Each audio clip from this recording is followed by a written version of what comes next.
All right, let's do example 2. A rectangle is 3 times as long as it is wide. If its perimeter is 60 centimeters, find its dimensions. So step 1 is read the question. We've done that. What is the question asking for? Okay, so this question is asking us to find the dimensions of the rectangle. Yes, so they've given us a rectangle. It's 3 times as long as it is wide. So they're telling us a bit of information about the length and the width. And it's also telling us some information about the perimeter. It says the perimeter is 60 centimeters. So straight away we know that the perimeter, or P, if you want to write P, is equal to 60. So we can just write that down because that's a bit of information. Okay, but the question's asking us to find its dimensions. So the dimensions of a rectangle are just the length and the width.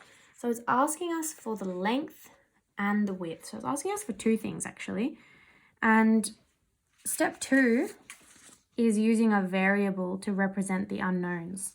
So we've got 2 unknowns, so we're going to need 2 variables. We've got the length, which we don't know. That's what we're trying to find.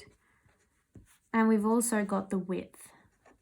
And I'm just using L and W because that's the first letter of each word, and I'm going to know exactly what I mean when I see the L. All right, so with these type of questions, and it's talking about a shape or dimensions, something like that, these geometry questions, I'm just going to draw a diagram because that's going to help me understand what it is that the question's telling me. So straight away, I'm just going to draw a rectangle.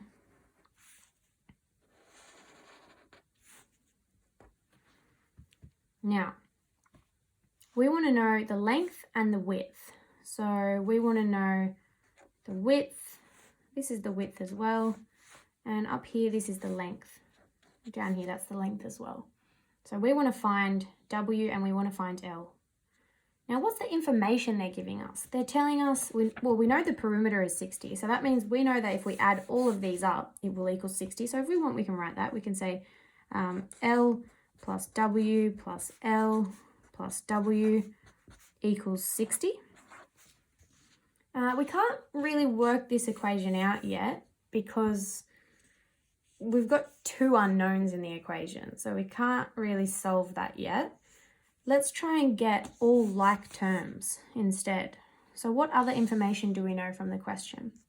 We know the perimeter is 60 centimeters. We also know that it's 3 times as long as it is wide. So that means that the length is going to be 3 times the width, yes? So we can write that down as well. We know that the length is equal to 3 times the width. So that means every time we see L over here, we can actually write that as 3 times W because it's 3 times the width. So instead of writing L, let's change that to 3W. And let's change this one to 3W. And now can you see, because we read the question carefully and we took out all the information that the question was giving us, we've got all like terms. So that means we'll be able to solve this equation now. So instead of writing L plus W plus L plus W, let's write it with like terms. Instead of L, let's write 3W. So 3W plus W plus 3W plus W is 60. And now we can just collect all these like terms here because they're all like terms. 3W plus 1W plus 3W plus 1W, well, 3 plus 1 plus 3 plus 1, that's 8W. And on the right-hand side, we've still got 60. Well, that's really simple now. Looks like we can find the width quite easily. So, and we want the width. We definitely want the width. We also want the length. But let's just work out the width first. So let's just perform inverse operations here. So 60 divided by 8 is 7.5. So we know that the width is 7.5. And remember, the question was given to us in centimeters. So 7.5 centimeters. So we've got the width, we've got half of the dimensions. Now we just need the length. But remember that the length is just 3 times the width, yes? From this equation back here. The length is 3 times the width. So if we know the width, what's the length going to be? The length is just going to be 3 times this. So 3 times 7.5. 3 times 7.5 is 22.5 centimeters. So the length is 22.5 centimeters. And there we have both dimensions, the width and the length.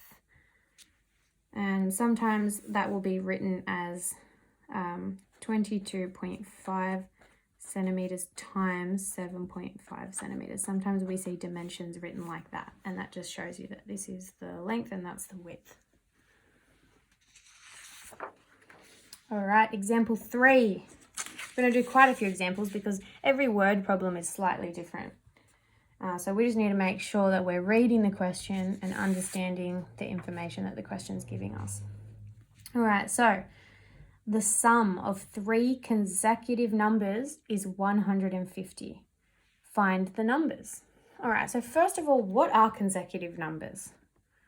What's a consecutive number? So an example of consecutive numbers would be 3, 4, 5. Consecutive numbers are just numbers that come straight after each other, okay? So on a number line, they're the numbers that are right next to each other. How can we actually represent that? We'll have a think about it. But first of all, let's just follow our steps. Okay, so read the question. Done that. We know what consecutive numbers are. We know that the question's telling us what information are we given? Well, it's saying that the sum of the consecutive numbers is 150. So sum means addition. So if we add up those 3 numbers, we know that it will equal 150. So we know we're going to be working with an equation of some sort, and we're probably going to have 150 on the right-hand side. But what's the question asking for? Well, it's asking us for the numbers, yeah? Find the numbers. So what are our unknown quantities? Our unknowns are the numbers. So let's give those unknowns a variable. Step 2, use a variable to represent those unknowns. All right, so we've got 3 unknowns. We've got 3 different numbers here. So let's call them X, Y, and Z, okay? X is number 1. Y is number 2. And Z is number 3. All right, so we know that X plus Y plus Z, the sum of those numbers is 150. So we know X plus Y plus Z is equal to 150. But we've got 3 variables here, so that doesn't really help us. We need to get these all in similar terms. We need like terms. Now, the thing about consecutive numbers is each number, so let's think about 3, 4, and 5. Each number just goes up by 1. So each time we just add 1 to the number before it. So that means if our first number, number 1, is X, so let's say this is X, then how do we get to 4 from 3? Well, 4 is just the first number plus 1. So it's just X plus 1. And then the third number is just going to be X plus 1 plus another 1. Okay, so it's X plus 2. So instead of writing X, Y, and Z, we can actually use the fact that these are consecutive numbers to write them all in like terms. Because X, X and 1, X and 2, well, the X's are all like terms. So we could bring those together. And then we're just working with a constant, 1 plus 2, which is 3. And that's kind of what we want. We want one variable and then we want a bunch of constants and then we can solve the equation. So instead of using X, Y, and Z, let's use this representation instead. So number 2 is going to be X plus 1. So we've got the first number, X, plus the second number, X plus 1, and plus the third number, X plus 2. All right, now the sum of these numbers is equal to 150. And let's collect all our like terms so we can collect the x's. We've got x plus x plus x, so that's 3x. And we've got 1 plus 2, so that's 3. Now we've got a simple two-step equation. And this is the easiest part. Once you've got the equation, the rest is easy. Just need to perform inverse operations. And we're left with 3x is equal to 147. Then we need to just divide both sides by 3.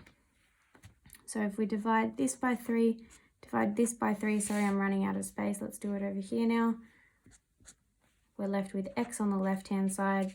And on the right-hand side, we're left with 147 divided by 3, which is 49. All right, so we know x. So we know our first number. And we know that they're consecutive numbers, so then our next number is just going to be x plus 1, or 50, and our next number is just going to be 51. So our consecutive numbers are 49, 50, 51, and they're consecutive numbers. And if you add them up, is the sum 150? Yeah, it is. 49 plus 51 gives you 100, plus 50, 150, so it works. All right, last